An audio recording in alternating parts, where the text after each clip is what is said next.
Hi, everyone. Welcome to this kind of new thing we're putting together. My name is Vinnie, and I have Bill. I'm lucky to have Bill Vernon over here. Something that I get asked a lot is, oh my gosh, the buying power in Texas. I'm going to go move to Texas from California. So I thought it'd be kind of fun to kind of see the differences of what Southern California kind of has to offer compared to Central Texas. And that's why we got this expert Bill over here. Bill? Hey, Vinny, it's good to see you, guy.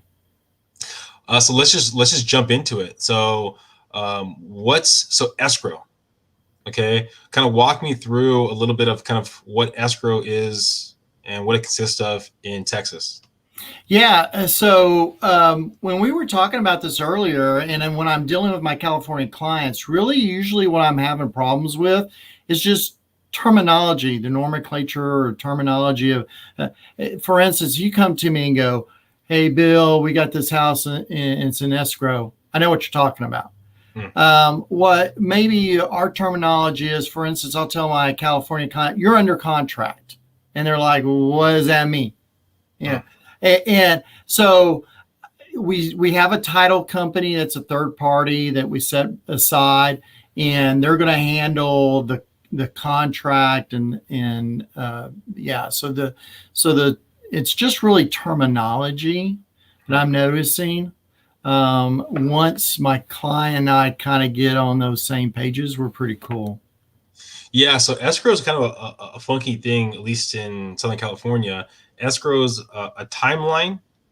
It's a company, a third-party company that oversees the process, and then after you close on the deal, you're going to probably have a compound account with escrow and things like that. So there's three different kind of legs of escrow. But yeah, so you guys really kind of push the idea of just under contract. Right. And correct me wrong if I'm wrong, Vinny, is what I also understand different is your buyer can almost walk away at the table. I don't know if that's kind of a, you know, They they go have the ahead. ability to do it, and we're going to talk about that kind of with home inspection disclosures. We have timelines for contingencies, so we put a deposit in escrow, earnest money deposit, and then they generically, by the contract, have 17 days to do their inspection, 17 days to do their appraisal, and then 21 days to their loan, and then generically 30-day escrow. And then if they walk away when the timelines are in place, they can get their deposit back. But if they walk in after all those contingencies are signed off, they basically walk away, but have the ability to lose their deposit. So that kind Right. of So in Texas, it's kind of the similar. Okay, so you're under contract, you're in escrow. You have an option period. Typically, those used to be 10 days. They're now roughly running. I'm accepting contracts right now where, as a selling agent, where they're not doing any, not exercising the option period. mm, Okay. I don't like that. I try to do 5 to 10 days, so we can do the inspections during that period. At that time, wherever the day before that option is over, I'll turn to my client and go, "Do you have any reason you do not want to buy this house?" And I don't care what the reason is. Especially as a selling agent, if I have a house, I do not want to know. yeah. If they got up and said to me, "I just don't want to buy this house today," fine, we're out. Do, However, the day after that, again, I turn to them and go, "You just bought that house." does your contingency automatically go away, or do you have to sign off on it? Because in California, for residential, you have to sign off on that contingency to actually go away. Okay, so if I have I got up on the wrong side of the bed that morning during an option, Yeah. I sign a page that says, um, "Hey, I'm exercising my right under the paragraph." And by the way, some of this stuff is going to change in February. What I'm Mm, telling you, yeah. So we might have to do another video. But here's the deal: is that I don't care. I just say under the paragraph 20, we're walking. Don't give a reason why. I, as a selling agent, don't want to know why you're walking because ignorance sometimes is bliss. Um, and so there you go. Then I get my earnest money back. after that option period is done, and during that option period, I might come and just say, hey, I want the house, the carpet replaced. I want a groom room removed, something like that. Okay, and after our option, they can fix that stuff. The seller could fix that, and we can, kind of have that conversation. But after that period, I tell my clients, you just bought a house, because the seller has two options. If the buyer decides for whatever reason during that period from close to option to walk away, if you read the contract, they can either take the earnest money or sue you for performance. In other words, you're going to buy this house. Now, I'm going to be honest with you, never really had that problem before COVID. It's been very interesting. I've had to involve attorneys more this year on enforcing the contract than I had in previous years, because people are being crazy. You look like you're about to ask me a question. It sounds like the process is pretty similar. Just kind of use different terminology like that. The one thing, we do have an addendum that goes into place now with a COVID addendum. So if they lose their job based off of COVID, things like that, then they could back out and get their deposit. So that might be a little bit different. That's happening. Yeah. So for you guys there. So well, yeah. They started whipping out these addendums and stuff, and that kind of got squished. Not too many weeks into COVID, because we, it just, how's that going to look? Yeah. We didn't know how it's going to look. We didn't want to get, you don't want to be the test case. Yeah. And so those COVID addendums have kind of disappeared in the ether. Well, let's jump in, and this is something I get all the time. While I'm getting this in San Diego, I can probably get this in Texas and Nevada and things like that. So this is a property, kind of a test subject. Yeah. Newberry, over in Temple, small town. Yeah, so that's a 4-bedroom, 2-bath home that was in. We sold in the low 3s. It's in a real nice neighborhood. It does have an HOA that had, you have a nice pool. In fact, one of the agents, kind of interesting, she bought in that subdivision back in the day, and she ran the pool. And it's in a great little town. You get to Walmart, to a lot of shopping and stuff pretty quick on that. So, and that house was in about 1,700 square feet.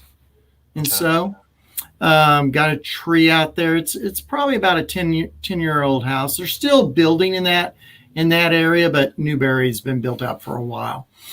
So a new home in that area is going to be in the very high 2s, low 3s. And this one you said sold for in the low 3s? No, high 2s. Oh, this one's sold in the high 2s. Okay. Yeah. And there is the HOA. Roughly, kind of what's an HOA in, like, maybe this community? I know it varies. Yeah, this HOA, I think in there, don't quote me on this, about 140. Yeah. So to give you a reference point, and I got a property bringing up. This one is that we're currently under contract. We should be closing this week.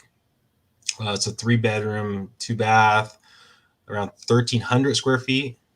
And this one's in kind of East San Diego, so a little more affordable, and that's all relative. So we're going to be closing in the high 5s on this property here. Right. So kind of give people watching right here kind of a reference point. No HOA for this property right here, but at least kind of give a reference point in one. Does it have a garage? I'm getting all picky here. Is there a garage?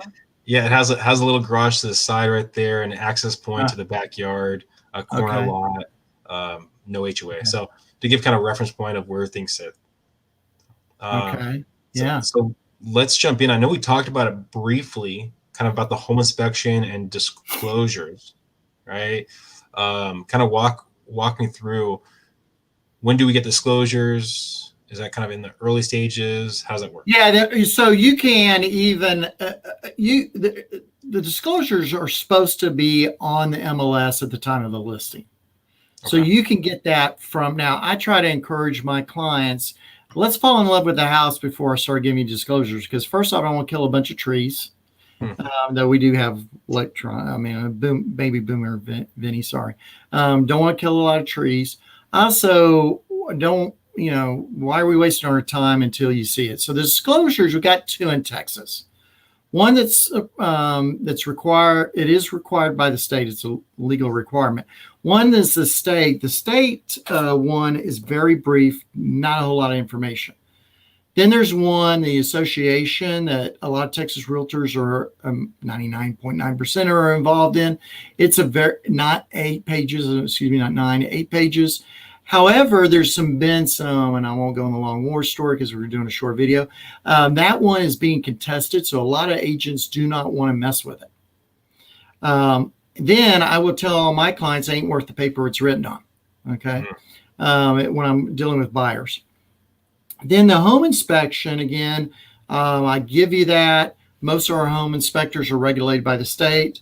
They look at the house as if it was built today, not 1964, or that other house we were looking at was 10 years old.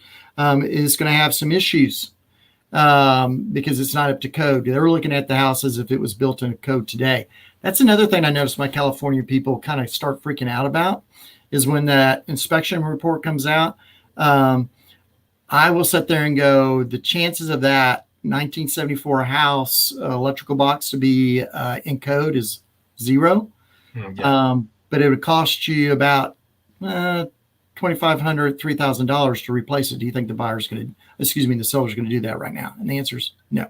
So they have to kind of, that is something that's kind of interesting. You ask that question my California people seem a little bit more tight-rapply about that, and it's okay. Yeah. We just kind of got to go through it a little. Oh, the inspectors got to make their money somehow. I always tell my clients that no property is perfect, just like no person's perfect. You got to make sure it's perfect for you. Yeah, well, and Vinny, and again, using someone like you and me, when we walk through, guess what we probably do? The inspectors would call that out. Yeah. This is why. That I'm a real estate agent, not a plumber, but that water heater is not to code. Yeah. So. Yeah, and so that's interesting that you said about basically, so the state regulates the home inspectors. Here, from talking to different home inspectors that I know, there's not a lot of overseeing of it. There's like some different entities that kind of give stamps of approval, but it doesn't seem like there's a lot that goes in for a home inspector in California. Yeah, really. Now they're licensed here. And they have their sheet. And what's interesting about that sheet is, again, Texas is as big as California. Whether I'm in Brownsville, where there's hurricanes, that's the very tip. When you see the little tip of Texas, that's Brownsville. Or Dalhart, which is in the Panhandle, you can't get it further north. Okay, the inspection is the same. Yet some of that stuff, Dalhart's in the desert. Brownsville is going to see a hurricane. Some of the stuff that's in there is for hurricane areas. And so sometimes they'll see some, I call it red marks. It's deficiencies, the actual real term, that deal. And again, that's where you have someone like me that kind of points out that is not really going to bother you here. Yeah, I mean, the two biggest documents, of course, we're in California. We got a lot of disclosures, a lot of things like that. The two biggest ones are the seller property questionnaire, the transfer disclosure. That's where the seller puts their information on the paper. But yeah, I would imagine it seems like we have drastically more disclosures than you guys. So let's jump into the last one, days on market. And I think we're both in a kind of similar situation, but how are days on market right now out there for you? Yeah, so we got too many dollars chasing too few properties right now. And when I'm a selling agent, when I'm doing that, typically I have the offer for my client within 12 hours that we're going to accept. Now I draw it out longer, usually over the weekend, and we review on Monday. But the moral of that story is you're pretty much under contract then. Then we talked about the option period. So there's probably 5-10 days there, which they could potentially walk away, which right now we're not having happening, by the way. And then you usually have about 30 days if you have a product, a lending product. But you'll be surprised how many and this year, again, I've been doing this for a decade. This year, like December, I had 3 cash offers. I never, in previous years, I'd be lucky to see 1 cash offer. Now we're seeing, because Ucalis are moving out of here, you're paying cash, or you're putting down more than half, so we're not doing appraisals. That's where we get kind of crazy. We've had, in December, we had 2 appraisals that were pushed out for more than 30 days. And don't quote me on this. I think they were 40 days out. Okay. Oh, wow. For the appraisals to show up. Yeah. And we're having problems with appraisals. So out here, but again, I don't really have that problem with my California people, because you guys are paying cash, or you're paying more than is needed for an appraisal. Yeah, and that brings us to the next thing. Right now in San Diego, we have really low inventory. We have, for about 700,000 under in the detached market, we have about like a week and a half of inventory. Days on market, I mean, you're talking about getting offers before it even hits the market. Similar to you, where you're getting offers. I mean, of course, give it time to marinate a little bit, probably a couple days, but it's sounds like we both have inventory shortage. Are you guys getting a lot of new builds? Well, it's kind of interesting you're asking that question. So yeah, we're not as bad as you, but we're getting there. Okay. On the absorption rate. But back to you, that's a great question you just asked, Vinny, because a lot of my new builds, when I'm dealing with clients there, I've noticed all the builders are pushing it out until September. Okay. So if there is nothing on, if it is not on the ground, if you came in, said, I want the Dakota house from Big Builder, you're September. Wow. Before you can see that house. Yeah, we need some stuff out here. Well, I appreciate you coming on, Bill, and kind of giving us a little insight into the transition from Texas, California. If you're watching right now, if you're looking to make the move from California to Texas, Central Texas, anything to do with Texas, give Bill a call. If you need to sell a property in California first, San Diego, give me a call, and love to help you out. And, if you're looking to move from Texas and get close to this coastal, give me a call too. Never hurts. Yeah. I want to say this. I know Vincent for quite a while, and he does stuff at a high level. He's got you in front of another high level agent, but you keep pushing it out there for us, and we have to. So if you're looking for an agent that's going to take care of you in San Diego, you're seeing him right there in his crazy little hat there. And you know what? We only have one sports team in San Diego, and I'm gonna love it to the day I die. Go! There you go, guy. I know we can see that on Facebook. Well, good. All right. Thanks, Bill. Thanks for watching, everyone.